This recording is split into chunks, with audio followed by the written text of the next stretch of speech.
Televisa presenta.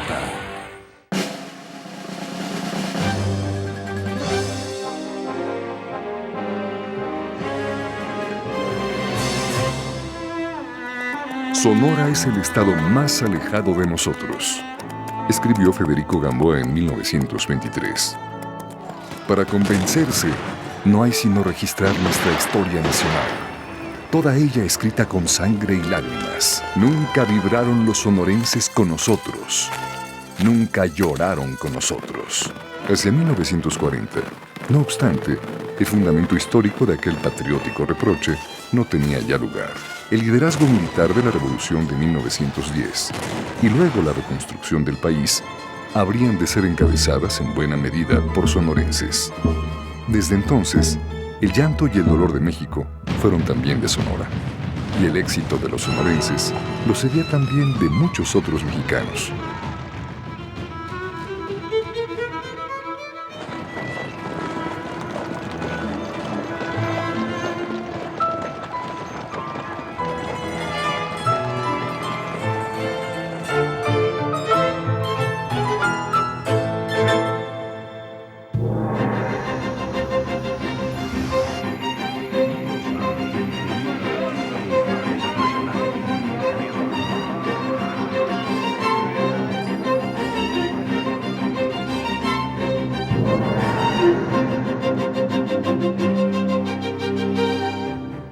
Hacia 1910, en la víspera del centenario de la independencia de México, la remota provincia de Sonora vivía presa de fuertes tensiones locales. La más violenta de aquellas disputas era también la más antigua: la resistencia indígena a la apropiación de sus tierras por los colonos blancos. Desde la perspectiva modernizadora del porfiriato, la posesión agrícola de yaquis y mayos, sus costumbres e incluso su misma presencia eran el principal obstáculo del progreso. Entonces Porfirio Díaz decide finalmente, se da una coyuntura en la que el gobierno federal está dispuesto a mandar el ejército más grande de toda la República, se va a venir a instalar a Sonora para combatir y conquistar el yaqui y el mayo, ¿no? Esta es la primera fase de la guerra. Tenían que conectar Guadalajara con Nogales o con la frontera, y forzosamente tenían que pasar por el valle, porque ya se estaba hablando de concesiones a la Richardson, a los Conan. Pues lógicamente tendrían que hacer un lado a los que estorbaban, y éramos nosotros, los yaquis.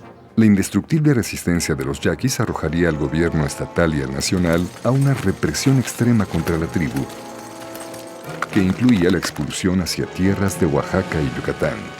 Pero esta expulsión va a consistir en venderlos, en hacer un gran negocio, ¿sí?, que fue venderlos a Valle Nacional y a la península de Yucatán, ¿no? La deportación masiva de yaquis que se dio fue de 1900 a 1908, y en 1905 a 1906 se hizo el ferrocarril, cuando los yaquis ya estaban en Yucatán, en el Valle Nacional o en Tucson, Arizona, o unos pocos en la sierra. Y todo el ejército mexicano en los pueblos yaquis. Si la nación yaqui era objeto de una cruenta guerra, otra batalla, sorda pero intensa, se fraguaba entre los miembros de la misma sociedad blanca y mestiza de Sonora. En la era abierta por los ferrocarriles, las minas y los grandes negocios, no todos los sonorenses emprendedores tenían cabida.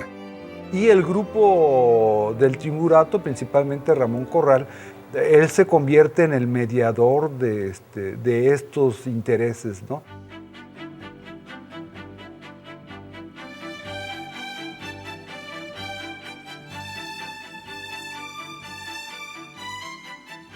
Con esto, a finales del siglo XIX, entra la compañía de Green en Cananea, crea la famosa 4C, ¿no?, la Cananea Consolidated Cooper Company, ¿sí?, y también entra la Field Dodge Company a Nacosari, ¿sí?, y conforma la compañía Moctezuma. Esto no todos los sonorenses lo ven bien. La triangulación de grandes negocios agrícolas en los valles del Yaqui y del Mayo y la apertura de ricos minerales en Moctezuma y Cananea, usufructuados por norteamericanos y por un grupo de sonorenses bajo el liderazgo de Ramón Corral, eran solo la expresión económica de un descontento mucho más amplio, originado en el ataque a una fortaleza histórica del sonorense: la capacidad de decidir sobre sus propios asuntos. Empiezan a abandonarse la consulta, la negociación con los grupos locales, y el prefecto, los comisarios de policía y los jueces locales empiezan a ser designados directamente por el gobernador, pasan de ser puestos de elección popular a ser puestos de designación por el ejecutivo local. En Hermosillo, la capital del estado, se haría legendario en 1902 un movimiento que denunciaba la cancelación de espacios políticos y económicos, bajo el nombre de la organización que lo encabezaba, el Club Verde, y del vals que con el mismo nombre sería sinónimo de la resistencia antiporfirista en Sonora. Realmente el Club Verde es una disputa por estas oportunidades que se van concentrando en un solo grupo y que ya no repartía como antes de una manera más difusa. Se convirtió pues en un himno de combate político, el Club Verde. No obstante, fue la represión de la Gran Huelga de Cananea en 1906 la que quedó en la memoria de los sonorenses, y en la de todo México, como el mayor indicio de la descomposición del antiguo régimen. Sabemos que el exceso fue lo que hizo Rafael Izábal cuando va a instancias de los huelguistas a que vaya a arreglar, a solucionar el problema de la huelga. El señor Izábal llega por ferrocarril, entra a Estados Unidos, sube a los Rangers y les llega con los Rangers a Cananea, ¿no? José María Maytorena y Adolfo de la Huerta en Guaymas, Benjamín Gil en Navojoa y Epifanio Salido en Álamos eran solo algunos de los sonorenses impacientes por los vientos del cambio. En los primeros días de 1910, esos vientos llegaron a la estación de ferrocarril de Navojoa junto a la campaña electoral de un evangelizador a la medida de aquellas esperanzas. Su nombre era Francisco I. Madero.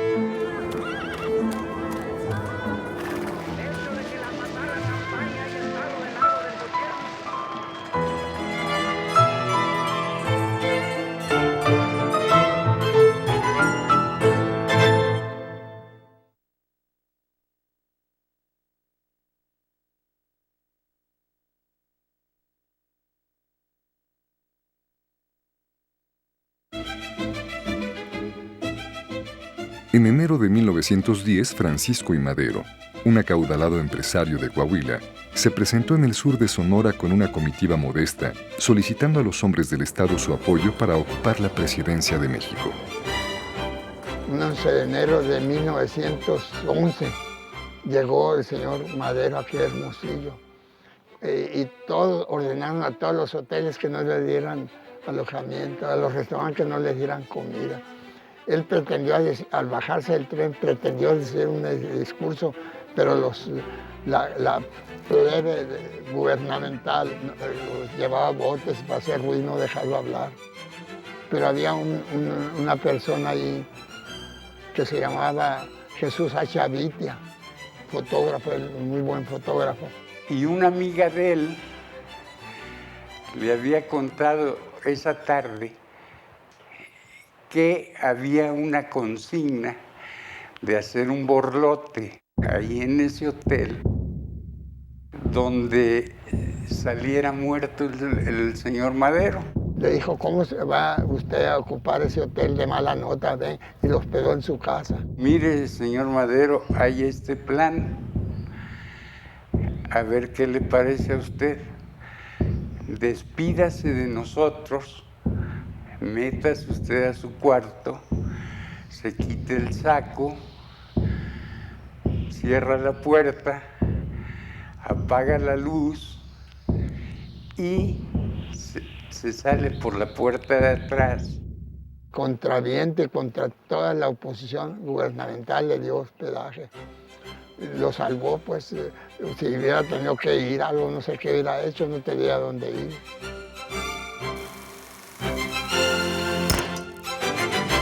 Durante aquella gira azarosa, la tragedia indígena de Sonora arrancó un pasaje emocionado al candidato Madero.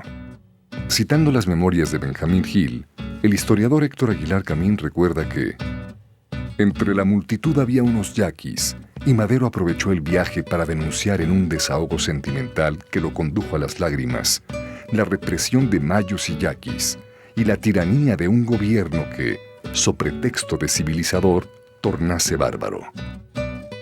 Encarcelado primero, burlado después junto con toda la nación en las urnas, exiliado y perseguido en Texas por las fuerzas de la dictadura, Madero entró al país encabezando el último argumento que había querido emplear contra Porfirio Díaz: las armas.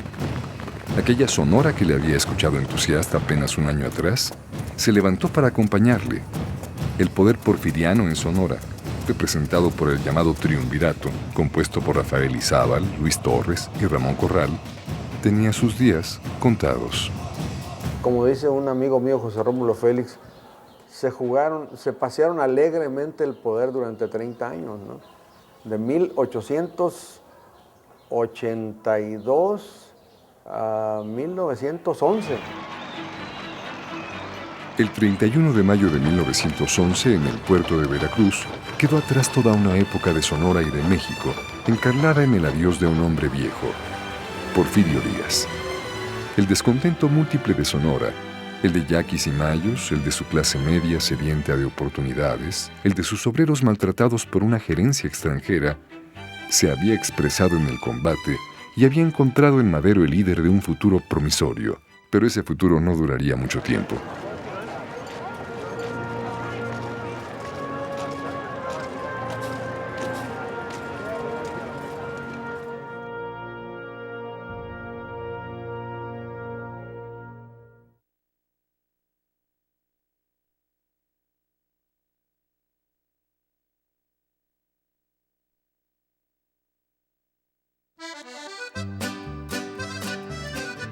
En 1912, la presidencia del líder de la revolución, Francisco I. Madero, reflejaría muy pronto las tensiones ocultas bajo la victoria y el riesgo de la integración de muchos porfiristas a su gobierno, incluidos los militares. Apegado hasta el fin a sus convicciones liberales, demócratas y humanitarias, el presidente Madero se encontró sin capacidad de satisfacer ni a los amigos ni a los enemigos.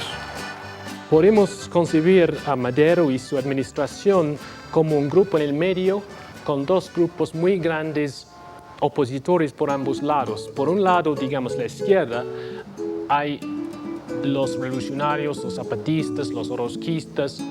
Por otro lado, los intereses del antiguo régimen porfiriano, como el ejército, grupos en la iglesia, las inversionistas y empresas extranjeros. La ironía quizás es que Madero podía contener, no aplastar, pero contener las fuerzas populares, como el zapatismo. Incluso derrotó a los trotskistas, pero el precio que pagó era dar más influencia, más poder a sus enemigos a la derecha, especialmente el ejército. En la apartada Sonora, las consecuencias de aquella inestabilidad se seguían muy de cerca. José María Maytorena, el respetado líder maderista,